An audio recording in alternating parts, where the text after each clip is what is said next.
Dear friends, welcome to the show Talk with Your Doc. I'm Dr. Prashant Tijani, and today we are going to talk about skin cancer, melanoma. Skin cancer is the most common type of cancer in the human body. And there are a variety of type of skin cancers like squamous cell carcinoma, basal cell carcinoma, and melanoma is one of those different type of skin cancers. Melanoma constitutes less than 1% of the skin cancers. However, melanoma is the most fatal type of skin cancers one can have.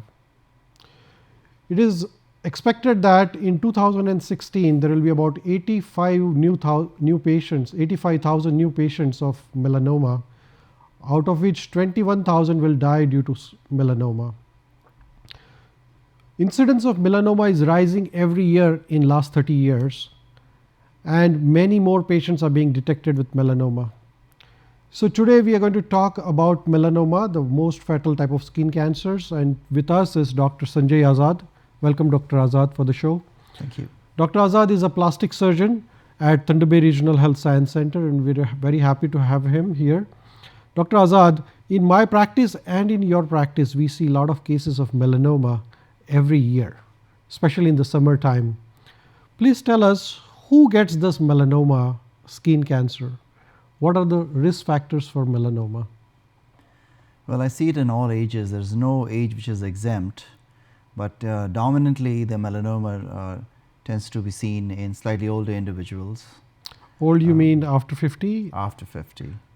It is more often seen in men as compared to women, and also patients who've had some medical problems, like who are on medication for transplantation. Their immunity is low, and these are patients who will develop this condition more frequently as compared to the normal population.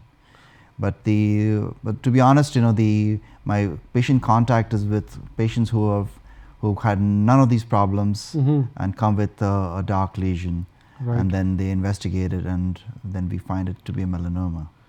Do you think the skin being exposed to ultraviolet radiation is a risk factor? Why do we see more and more patients of melanoma? Is that ultraviolet radiations are causing damage and leading to melanoma? Is that I think certainly the ultraviolet radiation is thought to be one of the key factors, and a lot of people like to worship the sun. Yeah. So they're exposing themselves more and more to sunbath. And what I've seen is that patients who come to me who are in the 50s or 60s, they've been exposed to sun a lot in the younger days.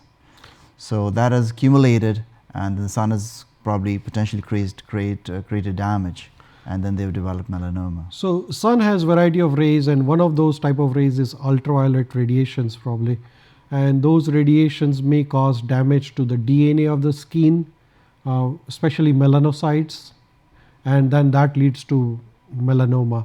But ultraviolet radiation can cause other type of skin cancers also, like squamous cell or basal cell carcinomas also. Correct. So it is thought to be one of the main factors in all sorts of skin cancers. Ultraviolet radiations. Do you think the people go to tanning salons is a risk factor for melanoma?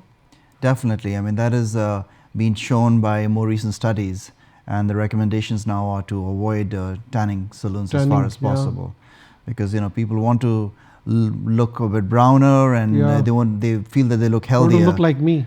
Yes, unlike me. So I think that's one of the things that more and more people should be aware of, that going to tanning salons is not a good thing. They can do a spray-on tan, which is much safer and which avoids the effects of damaging your skin. Do you think the pre-existing pigmented lesions like moles people have on their all over, everybody of us have one or other type of mole.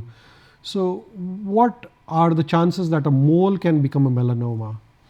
It is generally very rare for a mole itself to become a melanoma, though there are, some people have a lot of moles on their body, and then they got to be more aware of it. So if a mole is changing, and there are some situations where we may have to consider that the melanoma is developing. But largely speaking, a mole by itself is completely harmless and is common, and should not be a bother. They say that there are congenital moles, and then which are called congenital nevi, and there are dysplastic nevi. So are those nevi or the moles risk factors for developing melanoma? Yes, potentially. So if you got a very large mole on the body, which has happened from birth, or there is a mole which is looking slightly larger or changing in color or shape and size, then those potentially could lead to melanoma. And you've got to be more aware of your skin for that. So any pigmented lesion, when it is sent to us to pathology lab for the biopsy, and we say it is a dysplastic nevus, which means that it has a high chance of probability of being converted to melanoma. And similarly, the children which are getting pigmented lesions in the young age called congenital nevi, so they can also get converted if they are big in size, right? So for the large lesion in the children, we should watch them carefully and follow up. Do you excise all the moles, or there are certain moles you excise and you don't excise? Well, it's a good question. And the answer is there's no such sort of recommendation that all moles should be excised, because if you start doing that, then you would be excising everybody with every pigmented mole. Right. So then the mole which should be excised is the one which is suspicious, and normally speaking, for any mole, following them through with photography or regular observation with your family doctor or a dermatologist or a plastic surgeon is a good thing to make sure that there's no changes which may signify that there is a melanoma developing. So not all the moles or all the pigmented dark lesions should be removed from our body.